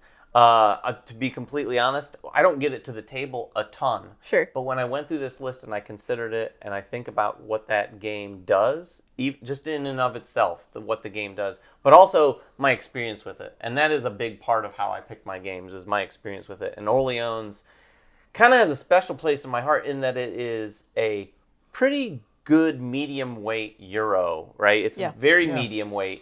It's definitely not light. And I was able to play it with my wife Alicia and her two kids at the time that were very young. Yeah. Aiden, her youngest, was like 8 Oh, wow. when we played Orleans. Now he's a very bright kid. So, but it was just amazing to me that, oh my gosh, I can play Orleans Yeah. Yeah. with my family. Yeah. And they did really well. And Danny, her daughter, who's not really into board games that much, she won. Yeah. That's fun. That's always That fun. is a good, it's a good It's experience. such a good game. And then, despite the fact that I realized that for years, while this was my favorite game, I had been playing it wrong. Oh. Oh, There's yeah. nothing worse than that. Than It's like still my getting a roll favorite wrong. game. I remember that. learned I remember when you had that discovery. You're like, "Can you believe this?" And I was like, "Yeah, that's." we were That's Yeah, how I you can. play. we were at an Origins and we did an event. Like people in our Kickstarter signed up to play Orleans with I me. remember that. And we played it, and we were getting up and going, and I'm like, what are you doing? And they're like, yeah, it's this. And I'm like, what? And it was a big rule about, taking basically one of the actions so that you can if there's no guys there, You can't you take can't take the action. Yeah. And we'd always played that you could still take the action and take the other benefit. You just didn't get a guy or one of the discs, which is wrong. In my defense, that rule exists as almost like a footnote on the back of the rule book. Also, but you don't all like. It's kind of rare to run out of a pile of guys. not the gray guys. Those Yeah. those gray discs are really hot in the games I've been playing because they end up being sort of like your route to the wild guys or more wild guys. Yeah. The university track is also like Yeah. everyone wants to. You have to Right. go up that to win the game. So I just bought. I had some damage to my original game, which was sad, and I got rid of it. And at Origins, I just bought all of it again. oh, did Nice. you? That was such yeah, that's such a another great game. There's so many cool Yeah, expansions. that Trade and to Intrigue Orioles. expansion, Yeah. a lot of people haven't Oh yeah, played. Intrigue it's and very the good. co-op The stuff. co-op Very one good. is Yeah. the co-op one is Co-op hard. Invasion is it's It really hard. is. It's hard. I've It's never won really that. hard. But if you're an Orleans fan and you haven't played that co-op version, do try it. Especially even if you're not a co-op fan, because it's like, oh, this is like playing the game. This But was we're all it's in it really together. hard, but yeah, we're all in it together. So that is my number one, and we have There you go. one left to talk about, and it's Ryan's number one. This one, might be- I think I know. I think This I got might it be too. obvious I think by I got a it I'm bit. gonna tell you right I now, got it if too. this is not right, I'm walking out of here Really? because that is wrong. Whatever it is, it's wrong. Say it. No pressure. No. Say it. I don't know. My number one is Marvel Champions. It better Yes, Yes. yes. This is by far. I like, will hit a check mark. I am This is 100%. by far the most Bingo. fun that I have had playing a game ever. So number one, I am a Marvel fan, but What? What? obviously, so I do have that Surprising. connection to the IP. But taking that out of the equation, I have always loved superheroes and games that make you feel like superheroes. Marvel Champions makes you feel like a superhero. You are doing superhero stuff constantly, and the stakes are constantly high. Like Aeon's End, like games like that, you're playing against a different boss every time, or even a big scenario that covers multiple bosses or multiple bosses out on the board. All these different combinations of things. Each one is effectively a puzzle. They have their strengths, they have their weaknesses, and you have to figure out how to beat that puzzle, how to beat this boss. And they all have just such vastly different strategies to beat. And then you combo that with the fact that you have these heroes who are Marvel heroes, but they have their, secret identity, their alter ego, and their hero side. And you're moving between those. And the game plays and feels differently. You have access to different cards, access to different abilities based on which side you're on. And I love that idea of like, okay, like we're, Green Goblin's attacking the city. Oh, but I got to go deliver commencement. I got to go do some volunteer work. Like, you have to deal with all of these threats that are accumulating as you're playing the game, and just the heroes feel so thematic. Every one of their decks comes with unique cards that only they get, and you just you're pulling off these moves like that. Like one of my greatest examples, because I won't go all in, is Ant-Man, and he actually unfolds into a giant version of himself when you get to the giant version of Ant-Man, right? And it's moments like that feel so cool to me when you're playing the game. Jeremy, I thought you might, of the 4 of us, be the most emotional talking about some games.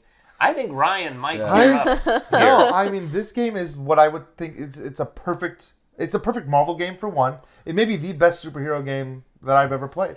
I think it is. Well, it's your number one, so it is. Well, yeah. I can attest to the fact that he plays it a lot because Yeah. I don't play it a lot, but when I've played it with him, and we played it on a live stream recently, he's a machine I at play playing it a it. lot. Like, if you've ever played Magic the Gathering with someone and you don't know what you're doing, but they play on the daily, and they're just... It's like playing on BGA with the computer taking care of all of the tracking. Right. He's the Because computer. I looked down and I'm like, what happened? And he had done all the stuff. Yeah. Like he tracked all the tokens were moved, the cards are flipped. He just knows what's going on. I've It's played insane. Well, and that I will game. say too, it seems intimidating for people who aren't into that game Yeah. because they're like, "Oh, you see people with these briefcases of cards, Oh, I have and two. you're I like, have two actually. okay, this is a lot. I think I'm gonna leave that over there." But I've played with Ryan, and it's a lot of fun, and you can bring new people in pretty easily, right? Because you can just use one of those decks and pick it up, and it sounds like there's a lot. There is a lot too, but for you to pick it up, it's not as much as you think it's gonna be, right? It's not like for it you actually has a playing high the game, barrier of it's- entry. all you have to make is a decision on what card. It's a card Exactly. card hand management game, right? And so yeah, it helps to have somebody like me that's experienced enough to run the machine. Yeah, of, exactly. What's going on for the refresh phases and things like that. You as a player, if you're playing with me, all you got to think about is your hand. And Yeah. And you can know- still have great moments like you're talking Yeah, about super without having to thematic be moments. like an amazing Marvel Champions player. And again, like you mentioned earlier, with the difficulty level, it has so many different difficulty tweaks you can do. Like we can play a nice, easy scenario with at a beginner level, or you can really ratchet up. They've introduced so many different card packs that you can like cycle in to make your games so hard. Like hard for me, like where I struggle to beat some of these situations, and that's just a really cool feeling. Yeah. Yeah, that game right there, it was just, I tried so long to get into it. Because it, like slick card games, like with interesting choices, I think I'm just going to give that game another chance. You should play with me sometime. This would be should play with my Ryan. third chance on this one. You should give, but I you would should give it a go with Ryan. Yeah. Yeah. Because it is, Yeah. like I said, it's you don't have to think about all the administrative aspect of Yeah. the game. And then I didn't even talk about the outside of the game deck building, trying to like, because everyone gets like their set of cards, but then you could add in like their other cards that you can add in Yeah. that are like these 4 different aspects of like aggression, like protection, justice, and like cool superhero stuff. Leadership, which has a bunch of allies and other superheroes. Like it's very cool. It's also like a trip deep into like Marvel canon because you like. How long did we you say this like, video is going to be? 18 Yeah. hours? let me talk for 18 hours. Let me actually go get my cards really quick. But you'll draw these cards and you're like, oh, who is this guy? Some Marvel hero that I've never heard of. But now when you're watching like all this Marvel shows and like Moon Knight, Sure. and Miss Marvel, and you're playing it and you're like, oh, now I know. Like I see these people on Yeah, TV. they're I in the know fold. these They're in characters, your deck. right? Yep. It's just really cool. Yeah, we're now changing the title of this video to Marvel Champions and So it's- our top It's 10. my- Yeah. my But if you're number one interested, game of all but if time. you're I'm- interested in Marvel Champions, we did a lot of coverage on it. Oh yeah, we've There's got a lot of it. covers Well, that you David can and I find. live streamed it not Yeah. too long Yeah. ago, and Yeah.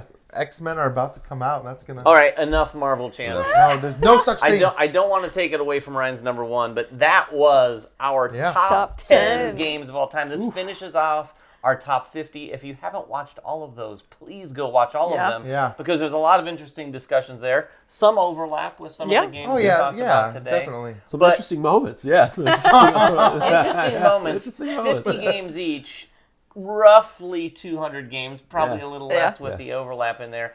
If you think our top 10s are crazy, though, let us know below. Let us know what your top 10s Yeah. are below. Top I'd love 10. your- especially your Hey, you number know what? one. Commit, okay? Wait a minute. Quit commit. playing around. Commit to your top 10. I had to go through all this, blood, sweat, and tears. I had to rethink my life. Changes were made in my life making this.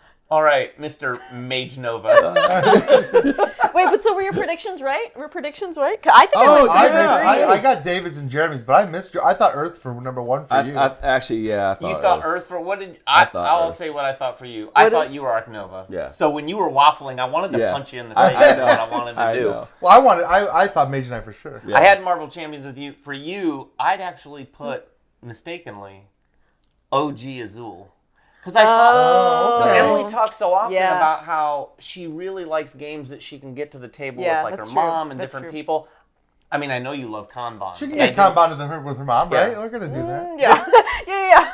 Maybe Bot Factory. Yeah. Yes, Bot Factory I Bot think is Factory. definitely going to make the list next Well, time. this we do it, explains but- also too why you like Bot Factory so much. I didn't realize Kanban was. It's my number Right. one. Yeah, I didn't game. realize Yes. that, yeah. Yes. So what were your predictions? I got them all right. What? I got them all What? right. What? Yeah. I think you're the That's only why one that I got was them all right. so worried. I was Wow. between Too Many Bones and Mage Knight. Orleans was definitely yours. What did you think? You said you were waffling. You said that. You I thought, said yours was going to be either Marvel Champions or Voyages of Marco Polo. That's why I was surprised it was your number 10. I was Wow. surprised too, but Because like I was when I like, looked, you talk about Marco I Polo do. a lot. I think Marco Polo and we a played great, it a few times. great game. But when I looked at my list, I was like, all of those games above it, I would play over Marco Polo. If Sure. you're like Marco Polo Grand Austria, yeah, let's play Grand Austria, Yeah. right? Sure. Like Marvel Champions, yeah, I'll play that. But yeah. So until they have the Voyages of Miles Morales or something like that. Oh my gosh, I'm in. Sign me up. Anyway, let us know what you think about our top 10. Give us your top 10s below. And until next time, make sure everyone has fun at the table, and we'll see you then. I want that Voyages of Miles Morales.